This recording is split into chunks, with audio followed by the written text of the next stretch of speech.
Assalamualaikum. Waalaikumsalam. Waalaikumsalam, Pak. Suara saya jelas nggak, Dek? Gimana, Pak? Suaranya kecil, Pak. Maaf. Oh.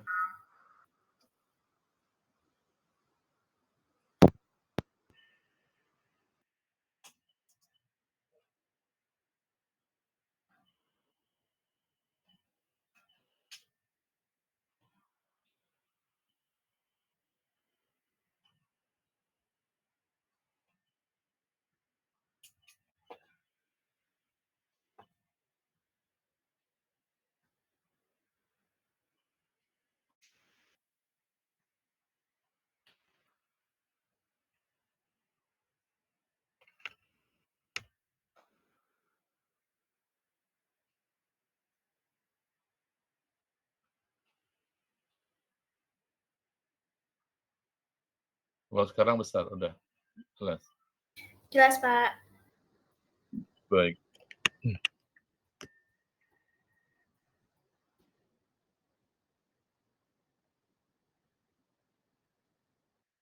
Kita mulai ya.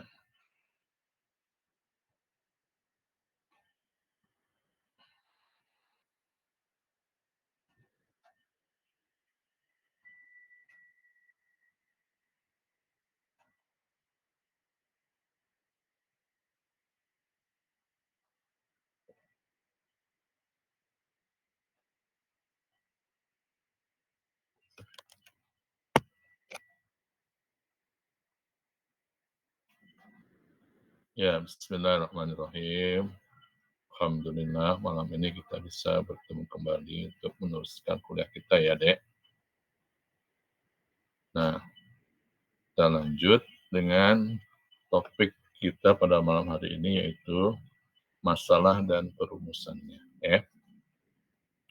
Jadi, kalau kita lihat struktur laporan ilmiah, nah untuk kita di S1 itu namanya skripsi adalah seperti ini. Ada bab pendahuluan, kemudian bab kedua tinjauan pustaka, bab ketiga materi dan metode, bab keempat hasil dan pembahasan. Nah, baru ada bab kelima itu kesimpulan. Ya. Nah, lantas ada daftar pustaka dan lampiran. Ya. Walaupun ada sebetulnya tambahan-tambahan lain aksesorisnya sebelum pendahuluan itu biasanya ada halaman judul, ya, halaman pengesahan, kemudian daftar isi, daftar tabel, daftar gambar, daftar lampiran, ya, baru pendahuluan. Nah, hari ini kita akan fokus ke bab 1, yaitu pendahuluan, ya, khususnya tentang perumusan masalah. Jadi pendahuluan itu isinya latar belakang, tujuan penelitian, manfaat penelitian, dan hipotesis. Ya. Di mana kita merumuskan masalah, kita merumuskan masalah penelitian kita di latar belakang. Ya. Jadi dari setelah masalah kita rumuskan dengan baik, maka kita nyatakan tujuan dan manfaat penelitian dan hipotesis. Ya. Itu di bab 1. Di nama babnya biasanya judul babnya adalah bab pendahuluan. Nah, sekarang kita lihat pengertiannya dulu. Masalah adalah hal yang harus dirumuskan untuk dipecahkan dalam suatu penelitian. Kita besarin dulu ya. Ya. Di masalah adalah hal yang harus dirumuskan untuk dipecahkan dalam suatu penelitian. Nah,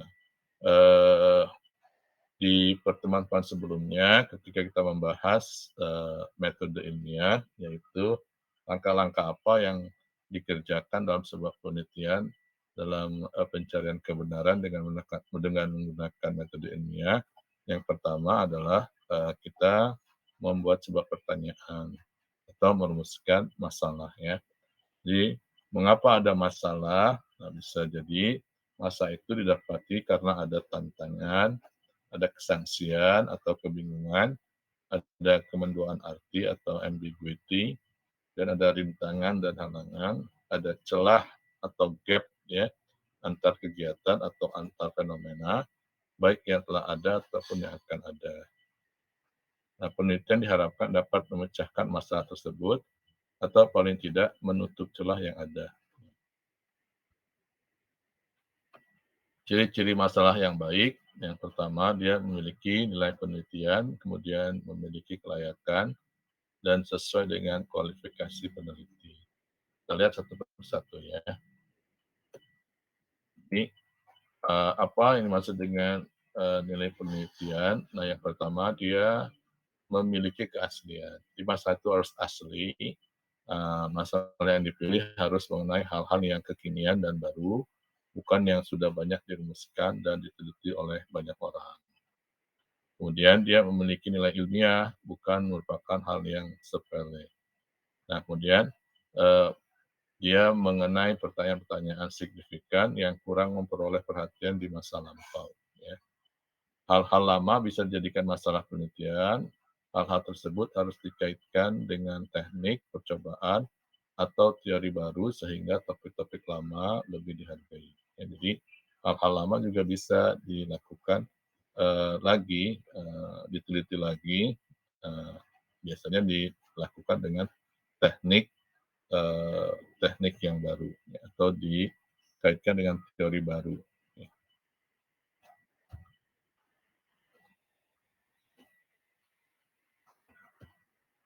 Nah, kemudian dia menyatakan suatu hubungan. Ya. Masalah harus menyatakan hubungan dua atau lebih variabel. Misalnya, apakah X berhubungan dengan Y, atau bagaimana hubungan X dan Y dengan C. Jadi, masalah dapat mengenai hubungan antara fenomena alam atau kondisi yang mengontrol fakta yang diamati. Ya. Jadi, misalnya kalau di dunia kita di peternakan itu ya, apa misalnya pengaruh penggunaan tepung daun katuk terhadap kualitas daging itik, kualitas fisik daging itik. Nah, berarti ada hubungan antara penggunaan tepung daun katuk dengan kualitas fisik daging itik. Ya. Jadi X-nya itu penggunaan daun katuknya, kemudian Y-nya itu kualitas fisik daging itik. Ya. Jadi harus ada suatu hubungan ya. Nah, yang ketiga yang berkaitan dengan nilai penelitian adalah masalah harus merupakan hal yang penting. Masalah yang dipilih harus memiliki arti dan nilai baik dalam bidang ilmu maupun dalam bidang aplikasi untuk penelitian terapan. Nah, kemudian masalah harus ditujukan lebih utama untuk memperoleh fakta dan kesimpulan dalam bidang tertentu. Nah, pemecahan masalah selayaknya dapat diterbitkan dalam jurnal ilmu pengetahuan dan digunakan sebagai referensi dalam buku teks ya. Nah, ini semua kalau ini terpenuhi, maka penelitian itu, masalah itu layak diteliti ya, karena dia memiliki nilai penelitian. Nah, kemudian yang keempat, masalah harus dapat diuji. Masalah harus dapat diuji dengan perlakuan, data, dan fasilitas yang ada. Ini masalah ilmiah harus berisi implikasi untuk pengujian secara empiris. Dan kalau kita kembali ke urutan-urutan atau langkah-langkah dalam sebuah metode ilmiah, setelah masalah terumuskan dengan baik, maka kita susun hipotesis kita ya. Hipotesis itu dugaan sementara tentang masalah itu, tentang hubungan X dan Y misalnya. Nah, hipotesis itulah yang nanti akan diuji. Ya. Diujinya dengan memberikan perlakuan, ya, dengan melakukan percobaan atau penelitian. Ya. Nah, yang kelima, masalah harus berbentuk pertanyaan. Masalah harus dinyatakan secara jelas dan tidak membingungkan. Boleh juga dinyatakan dalam bentuk pertanyaan tak langsung.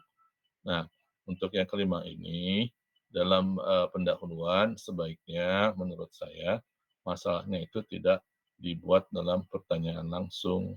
Pertanyaan langsung itu seperti misalnya, apakah sesuatu itu, apakah misalnya tadi kalau kita ambil contoh yang kita gunakan sebelumnya ya, apakah penggunaan daun katuk dapat mempengaruhi kualitas fisik daging itik, ya, tanda tanya. Gitu.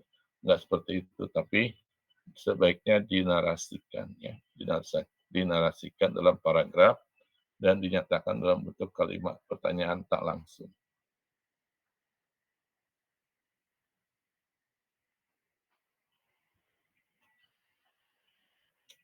Sekarang memiliki kelayakan ya. Yang pertama, data dan metode harus tersedia. Di masa itu dinyatakan layak untuk diteliti bila ada data dan metode yang bisa digunakan. Ya. Masalah yang dipilih harus memiliki metode untuk pemecahannya. Data yang menunjang masalah harus memiliki kebenaran yang standar. Masalah harus dapat dicarikan pemecahannya dengan metode yang sesuai dengan kapasitas peneliti. Jadi, masalah harus dapat dicari pemecahannya dengan metode yang sesuai dengan kapasitas peneliti. Ya. Kalau kita mahasiswa S1, tentu carilah masalah yang dapat kita cari pemecahannya ya, dengan kapasitas kita sebagai mahasiswa S1. Jangan me, jangan melakukan penelitian dengan masalah yang terlalu besar. Ya. Nah, kemudian ya terlalu rumit misalnya. Yang kedua, perlengkapan dan kondisi harus memungkinkan. Masalah yang dipilih harus sesuai dengan perlengkapan dan peralatan yang tersedia. Alat yang terpenting dalam pemecahan masalah adalah pikiran manusia. Nah, jadi perlengkapan fasilitas yang diperlukan untuk memecahkan atau untuk mencari jawaban terhadap masalah tersebut juga harus dipertimbangkan. Kalau perlengkapan atau peralatan fasilitas yang tersedia tidak memungkinkan, maka jangan lakukan penelitian untuk masalah tersebut.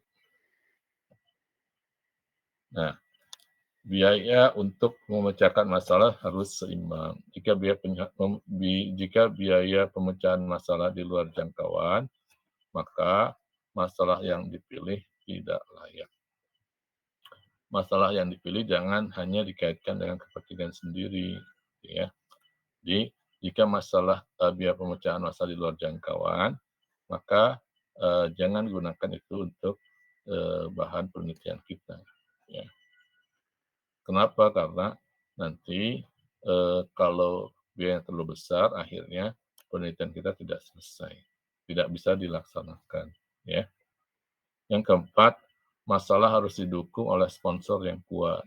Nah, sponsor dan administrasi yang mendukung sangat diperlukan. Peneliti harus didampingi oleh pembimbing atau tenaga ahli. Penelitian besar harus didukung oleh sponsor penyedia dana yang kuat. Jadi,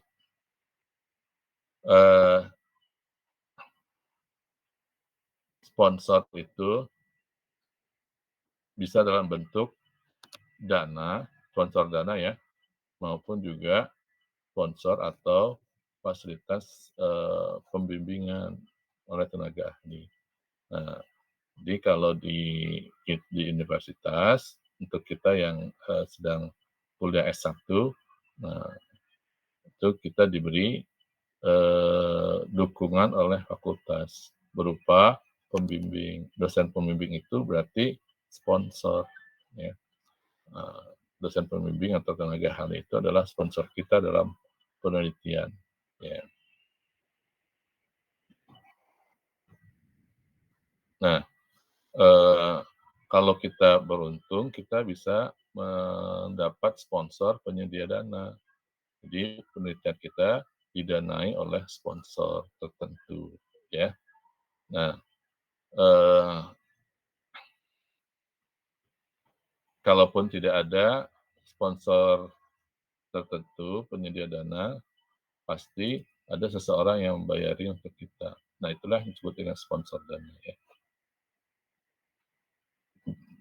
Nah, kemudian memiliki kelayakan yang kelima itu tidak bertentangan dengan hukum dan adat. Disebut layak kalau tidak bertentangan dengan hukum dan adat. Masalah yang dipilih tidak bertentangan dengan hukum, adat istiadat, dan kebiasaan yang berlaku. Masalah yang akan menimbulkan kesulitan, pertentangan, baik secara individu maupun kelompok, harus dihindarkan untuk menjaga kesinambungan profesionalisme dalam meneliti. Ya.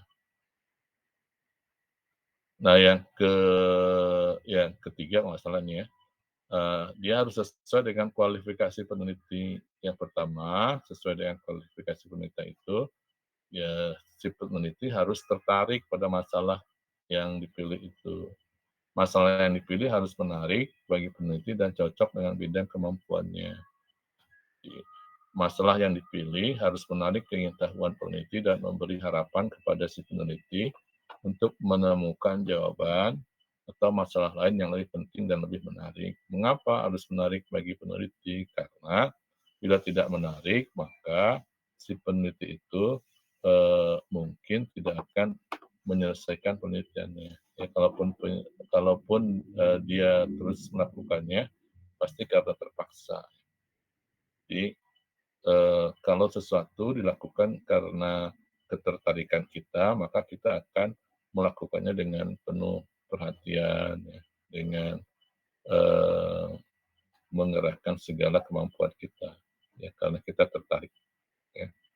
Yang kedua, masalah harus sesuai dengan kualifikasi peneliti. Masalah yang dipilih harus sesuai dengan tingkat daya nalar, sensitivitas terhadap data, dan kemampuan peneliti dalam menghasilkan keaslian atau originalitas. Nah, ini bagaimana kita mencari masalah nih. Mencari masalah sih gampang ya, Dek.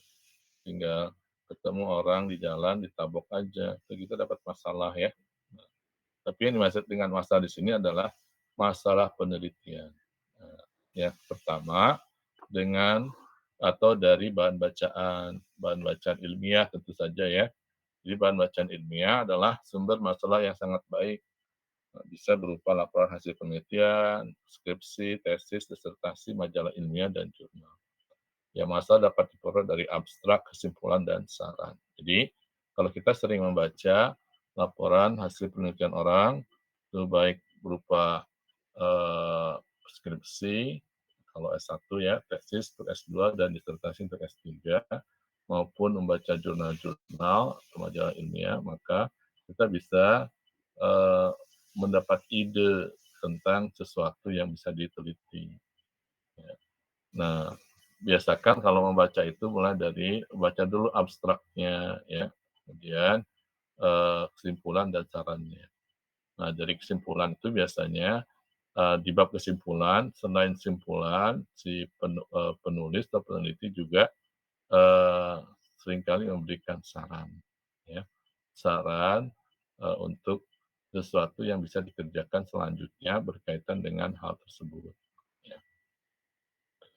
Nah, yang kedua itu melalui pertemuan ilmiah. Pertemuan ilmiah yang dimaksud di sini adalah seminar, lokal karya, diskusi ilmiah. Nah, semua itu bisa digunakan untuk berbagi pendapat dan menjadi sumber inspirasi baru. Ya. Pada pertemuan ilmiah juga sering mengemuka saran-saran yang dapat dijadikan sebagai sumber masalah. Kalau dari bahan bacaan kita tidak bisa berinteraksi langsung dengan si penulisnya, tapi dalam pertemuan ilmiah kita bisa berdiskusi. Bahkan kadang-kadang peserta seminar ya itu bisa memberikan usulan kepada si peneliti untuk memperbaiki laporan penelitiannya, hasil penelitiannya ya. Nah, itu bagi kita peserta seminar, peserta apa nih pertemuan ilmiah itu juga bisa mendapat ide-ide baru ya tentang sesuatu yang bisa dijadikan sebagai bahan atau masalah penelitian. Yang ketiga bisa dari pernyataan pemegang otoritas atau pemerintah. Jadi, pernyataan pemerintah atau pemegang otoritas dapat menjadi sumber masalah baru yang diteliti. Misalnya, pernyataan pemerintah tentang rencana peningkatan jumlah populasi ternak sapi di Indonesia dapat memberi inspirasi masalah penelitian tentang reproduksi sapi, ya. Atau yang sekarang sedang sedang ramai ya, pemerintah merencanakan pembangunan ibu kota baru IKN ya di daerah mana tuh Kalimantan Timur kalau nggak salah ya, eh, apa namanya Penajam Pasir Utara ya. Nah, dari pernyataan pemerintah seperti itu maka bisa membuat orang mendapat sumber-sumber masalah untuk diteliti. Misalnya, apakah pembangunan ibu kota baru itu akan memberi dampak yang positif terhadap kesejahteraan, ekonomi, ya, atau bahkan kondisi sosial dari masyarakat yang sudah bermukim di sekitar situ. Ya, itu bisa jadi bahan penelitian. Kan? Ya. Atau yang paling sederhana barangkali kita bisa meneliti tentang tanggapan penduduk lokal terhadap rencana tersebut. Apakah mereka setuju? Ya, apa harapan-harapan mereka? Itu bisa menjadi bahan penelitian. Ya. Pernyataan pemegang otoritas atau pemerintah. Yang keempat, melalui pengamatan langsung di lapangan ya pada saat praktikum, pada saat kunjungan lapangan atau industri. Misalnya pada saat kunjungan ke industri tahu dan teramati ampas tahu yang banyak dihasilkan sebagai limbah, timbul inspirasi untuk melakukan penelitian tentang pemanfaatan ampas tahu. Ya, nah, Nah, yang kelima, berdasarkan pengalaman pribadi. Misalnya, pengalaman mempercepat pematangan pisang dengan pengasapan. Ya, itu bisa dijadikan sumber masalah penelitian. Jadi, kira-kira mengapa pengasapan itu bisa membantu percepatan pematangan pisang. Ya, atau metode pengasapan apa nih yang paling baik untuk mendapatkan pisang yang tingkat kematangannya lebih baik. Ya. Yang keenam, daya hayal atau imajinasi merupakan pemikiran baru sebagai hasil menghubungkan pengetahuan yang diperoleh melalui pengalaman pendidikan. Ya.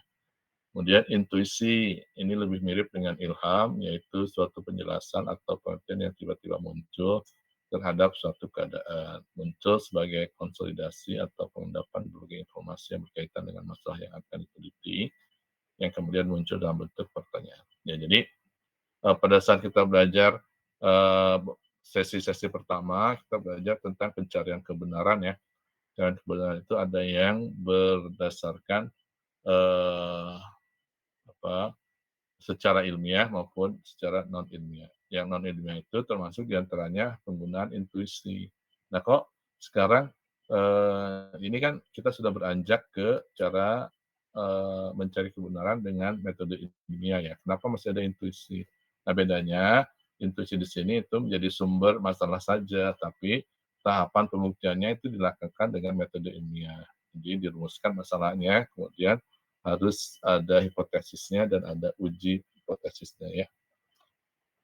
Tidak hanya berdasarkan intuisi tapi harus diuji. Nah, karena ada langkah pengujian itu maka dia menjadi sebuah usaha mencari kebenaran secara ilmiah, metode ilmiah ya. Kemudian bagaimana merumuskan masalah? Perumusan masalah adalah menyatakan masalah yang telah teridentifikasi dan terseleksi dalam kalimat yang tepat. Jadi dia dirumuskan dalam kalimat, merupakan titik tolak untuk perumusan hipotesis. Di hipotesis kita bangun berdasarkan masalah yang sudah kita rumuskan tadi. Masalah yang telah dirumuskan juga dapat menghasilkan topik atau judul penelitian. Ini pedomannya. Masalah biasanya dinyatakan dalam bentuk pertanyaan, tapi sekali lagi jangan dalam bentuk pertanyaan langsung ya. Nah, masalah yang dirumuskan harus berisi petunjuk yang memungkinkan pengumpulan data untuk menjawab pertanyaan yang terkandung dalam rumusan masalah. Rumusan masalah ditulis dengan jelas dan padat. Beberapa contoh nih. Rumusan masalah. Apakah hasil padi ladang akan bertambah jika dipupuk dengan pupuk K? Apakah ada hubungan antara konsumsi rumah tangga petani dengan pendapatan dan kekayaan petani? Terus judul penelitiannya, kalau dari perumusan masalah yang pertama ini bisa pemupukan padi ladang dengan pupuk K, ya, atau pengaruh pemupukan K terhadap produksi padi ladang, bisa seperti itu ya. Apakah ada hubungan antara konsumsi rumah tangga petani dengan pendapatan dan kekayaan petani? Judul penelitiannya bisa menjadi hubungan antara konsumsi rumah tangga dengan pendapatan dan kekayaan petani. Ya, seperti itu deh ya. Tapi ini perumusan masalah yang sangat sederhana, dibuat dalam kalimat tanya ya. Nah, saran saya nanti jangan langsung dibuat dalam pertanyaan seperti ini, tapi dirumuskan dalam sebuah kalimat-kalimat ya. Nah, itu aja. Terima kasih ya. Nah, kita lanjut dulu nih sebelum nanti ada tugas ya. Hari ini 2 materi ya, Dek.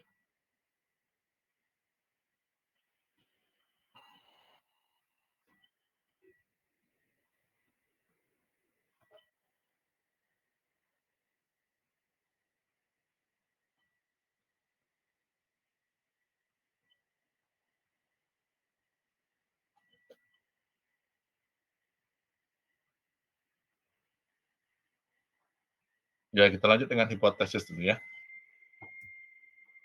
Nah, hipotesis seperti yang sudah kita singgung-singgung setiap saat, yaitu adalah dugaan sementara ya. Jadi masih dalam bab pendahuluan. Nah, jadi setelah latar belakang, tujuan penelitian, manfaat penelitian, nanti ada satu subbab yang disebut dengan hipotesis. Apa itu hypothesis atau hipotesis? Ini etimologinya, asal-usul katanya. Jadi kata hypothesis atau hipotesis itu berasal dari bahasa Yunani. Ya. Bahasa Yunani, ya. Apa ini? Late century violate Latin from Greek, hypothesis artinya foundation, from hupo under, thesis blessing. Ya. Jadi landasan kita melakukan penelitian hipotesis. Di landasan itu akhir nanti kalau dari penelitian itu menjadi arah dari penelitian kita hipotesis. Hipotesis adalah jawaban sementara terhadap masalah penelitian yang kebenarannya harus diuji secara empiris. Jadi atau hipotesis adalah pernyataan yang diterima secara sementara sebagai sebuah kebenaran sebagaimana adanya dan merupakan dasar kerja serta panduan dalam verifikasi. Verifikasi ini sama dengan uji ya. Jadi memverifikasi itu sama dengan menguji secara empiris. Jadi sekali lagi hipotesis dugaan sementara yang harus dibuktikan, yang harus diuji ya kebenarannya. Ini kegunaan sebuah hipotesis yang pertama, memberi batasan dan memperkecil jangkauan penelitian dan kerja penelitian, sehingga penelitian kita menjadi terarah, tidak kemana-mana ya, tidak merebet kemana-mana, jadi ada arahnya. Yang kedua, menyiapkan peneliti kepada kondisi fakta dan hubungan antar fakta yang kadang-kala hilang begitu saja dari perhatian peneliti. Yang ketiga, hipotesis adalah alat sederhana untuk memfokuskan data yang bercerai-berai tanpa koordinasi ke dalam suatu kesatuan penting dan menyeluruh. Dan yang keempat, sebagai panduan dalam pengujian serta penyesuaian dengan fakta dan antar fakta. Jadi dari 1, 2, 3, 4 ini intinya kegunaan hipotesis adalah sebagai landasan kita melakukan penelitian sehingga penelitian kita terarah ya. Nah, jadi ketika kita melakukan uji, kita harus menentukan uji yang bisa menjawab hipotesis kita. Nah, nanti ketika kita membuat kesimpulan atau membahas dulu ya, hubungkan selalu dengan hipotesis yang kita bangun. Demikian juga ketika kita mengambil atau menarik kesimpulan. Jadi harus kesimpulannya harus bisa menjawab hipotesis yang kita bangun. Ciri-ciri hipotesis, dia harus menyatakan hubungan, harus sesuai dengan fakta, harus berhubungan dengan ilmu, serta sesuai dengan tubuhnya ilmu pengetahuan, harus dapat diuji, harus sederhana, dan harus bisa menerangkan fakta. Jadi, menyatakan hubungan artinya seperti ini ya, penggunaan misalnya tadi kita ambil contoh yang sudah kita pakai tadi ya, penggunaan tepung daun katuk dapat mempertahankan atau bisa pilih kata mempertahankan, bisa memperbaiki gitu ya, bisa memperbaiki kualitas fisik daging itik ya, gitu. Jadi harus menyatakan hubungan, harus sesuai dengan fakta. Dan harus dapat diuji, betul nggak dia meningkatkan kualitas fisik daging itik ya. Nah, itu nantinya kita membantu kita kalau sudah terumuskan dengan baik, hipotesisnya terbangun dengan baik untuk membantu kita untuk mencari bahan ujinya ya. Hipotesis harus menyatakan hubungan. Nah ini keterangannya ya atau elaborasinya. Hipotesis harus merupakan pernyataan tentang hubungan antar variabel. Hipotesis mengandung variabel yang dapat diukur atau secara potensial dapat diukur. Hipotesis harus sesuai dengan fakta. Harus terang kandungan hipotesis harus terang kandungan konsep dan variabelnya harus jelas. Hipotesis harus mudah dimengerti, tidak mengandung hal-hal yang bersifat metafisik. Kalau yang bersifat metafisik itu tidak bisa diukur ya. Nah, kemudian hipotesis harus berhubungan dengan ilmu serta sesuai dengan tumbuhnya ilmu pengetahuan. Harus tumbuh dan ada hubungannya dengan ilmu pengetahuan dan berada dalam bidang penelitian yang sedang dilakukan. Hipotesis harus dapat diuji baik dengan nalar dan kekuatan, memberi alasan maupun dengan menggunakan alat-alat statistika. Supaya dapat diuji, hipotesis harus spesifik. Spesifik tadi ya, dia menyatakan hubungan. Ya. Hipotesis harus sederhana, harus dinyatakan secara sederhana untuk menghindari salah pengertian. Hipotesis yang spesifik atau hash dapat memperkecil kemungkinan terjadinya salah pengertian dan masuknya hal yang tidak relevan dalam hipotesis. Hipotesis harus dapat menerangkan fakta. Hipotesis harus dinyatakan dalam bentuk yang menerangkan hubungan fakta-fakta yang ada dan dapat dikaitkan dengan teknik pengujian yang dapat dikuasai. Nah, ini ada ragam hipotesis.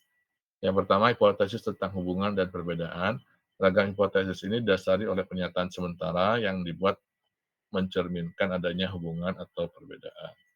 Hipotesis tentang hubungan menyatakan ada atau tidak adanya hubungan antar dua atau lebih variabel.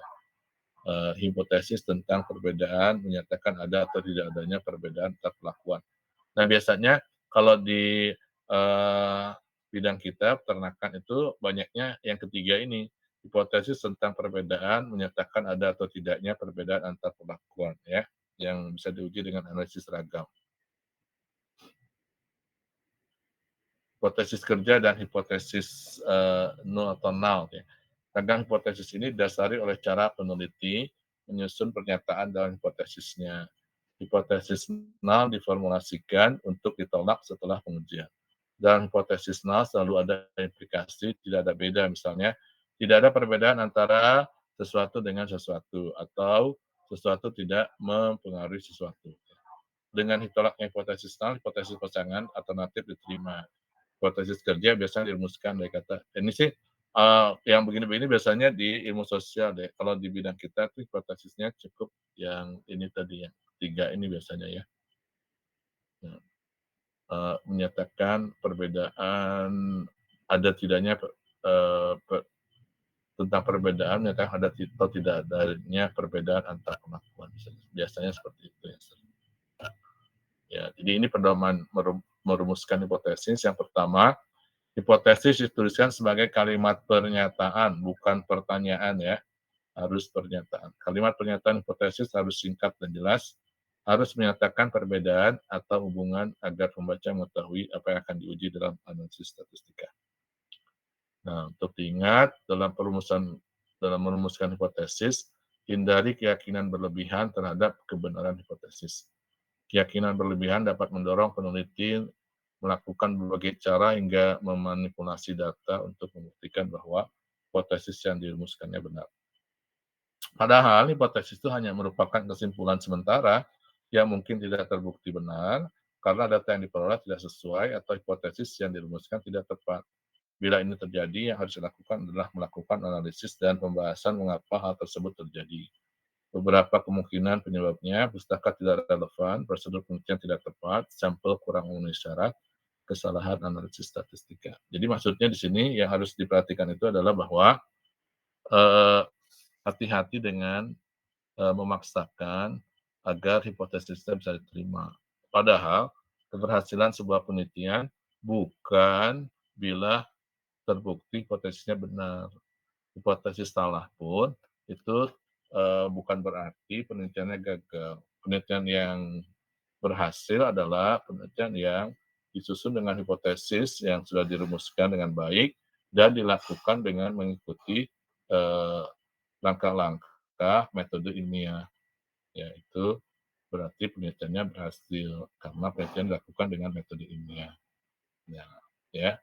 Walaupun nanti hasil yang kita peroleh dari penelitian itu tidak bisa membenarkan hipotesis yang kita bangun. Misalnya tadi penggunaan tepung daun katuk bisa meningkatkan kualitas fisik daging itu. Pada kenyataannya setelah dianalisis secara statistika tidak ada atau pengaruhnya itu tidak nyata.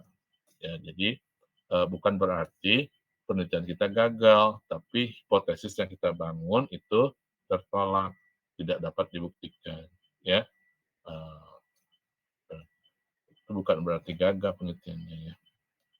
Kenapa bisa tidak terbukti? Kemungkinannya ini prosedur penelitiannya kurang tepat, sampelnya kurang, gitu ya, dan seterusnya. Ya, itu saja. Terima kasih. Nah, berarti 2 materi sudah tersampaikan untuk mengganti materi pekan lalu yang tidak tersampaikan ya karena kita tidak kuliah. Ya, bentar ya, Dek. Nah, berarti sekarang tinggal kita berlatih. Tadi kan dinyatakan untuk mendapatkan masalah penelitian banyak membaca ya dengan cara membaca hasil penelitian orang lain, ya, bahan-bahan bacaan ilmiah, laporan penelitian orang lain. Dalam hal ini bisa didapat dari jurnal ya. Karena itu saya akan memberi Anda tugas untuk mencari jurnal dan merumuskan masalah yang ada di jurnal tersebut. Bukan merumuskan, tapi mencari apa sebetulnya masalah yang diteliti dalam jurnal tersebut ya. Berapa orang peserta kuliah ini semuanya? Totalnya 11, Pak. 11. Kok di grupnya ada 20 ya? Iya. Yang join malam ini cuma 11, Pak. Enggak, bukan semuanya. Kalau dilihat grup itu ada 20 orang ya? Iya, Pak. Ada dosennya sudah masuk 2, Bu Ristika dan saya ya. Berarti ada 19 orang mahasiswa 19. ya. Ya. 19 orang mahasiswa. Kemarin ketua kelasnya Anissa ya? Bukan, Pak. Siapa? Rehan. Oh, Anissa mah petugas pembuat itu ya. Anissa, Pak. Hah? Rehan, Pak. Anissa. Oh, ya. Yang buat link gimmicknya beliau, Pak. Ya udah, nggak usah berantem. Jadi silakan Anissa sama Rehan bekerja bersama-sama dengan teman-teman yang lain, membaginya menjadi beberapa kelompok ya. Kalau 19 orang, menurut saya bisa dibagi menjadi Anda sebagai produsen 4 kelompok aja. menurut logika bisnis Anda, ketika harga barang naik pada barang normal yang Anda jual, 4 kelompok ya. Rehan, tolong dimatikan dulu ininya. Oh iya, Pak. Terdengar suara yang orang lain. Ya, jadi dari 19 orang ini dibagi menjadi 4 kelompok. Silakan dibagi kelompoknya mah terserah Anda. Nah, nanti setiap kelompok itu mencari artikel di jurnal ya. Bisa kan ya? Iya, Pak. Nanti baca silakan cari satu artikel dari satu jurnal. Nah, kemudian didiskusikan bersama dengan anggota kelompoknya untuk menentukan kira-kira apa sih masalah dari penelitian yang mereka lakukan. Ya. Kemudian cari hipotesisnya apa. Oke? Oke, Pak. Nah, jadi ini baru belajar mencari masalah yang ditulis orang ya, yang dikerjakan orang lain. Belum merumuskan masalah sendiri, belum membangun hipotesis sendiri. Ya. Nah, pekan depan itu dipresentasikan masing-masing kelompok nanti mempresentasikannya ya. Jadi pekan depan Anda menjadi dosen, saya menjadi mahasiswa. Oke? Oke, Pak. Baik. Ya. Pak, untuk Temanya untuk bebas. kelompok. Kenapa? Tema jurnalnya bebas. Pak. Bebas apa aja. Ya. Kalau tadi Apa, Pak, Rehan? kan 19 Iya. dibagi 4 kelompok, berarti ada yang berempat, ada yang berlima ya Pak? Iya, betul. Ya. Baik Pak. Oke. Oke, Tiara. Ya, Pak. Ya, oke. Muhammad Hariri, mengerti Muhammad Hariri? Insya Allah Pak. Ya, oke ya. Udah ya, ada pertanyaan lain nggak? Belum, Pak. Nah, bila tidak ada, nah kita akhiri sampai di sini ya. Baik Pak. Ya, Pak. terima kasih. Yes. Pak, itu tadi kelompok boleh kita milih sendiri atau diacak Pak? Nah, saya beri tugas Raihan sama Anissa untuk membagi kelompoknya ya. Oh iya Pak. Baik, Siapa Pak. masuk kelompok mana ya? Baik Pak. Ya, jangan berantem ya. Iya, Pak. Ya Pak. Ya. Baik-baik ya, kan ini semua teman. Ya. Udah ya. Iya, Baik Pak. Pak. Yuk. Ya, terima kasih Pak. Ya, sama-sama. Ya.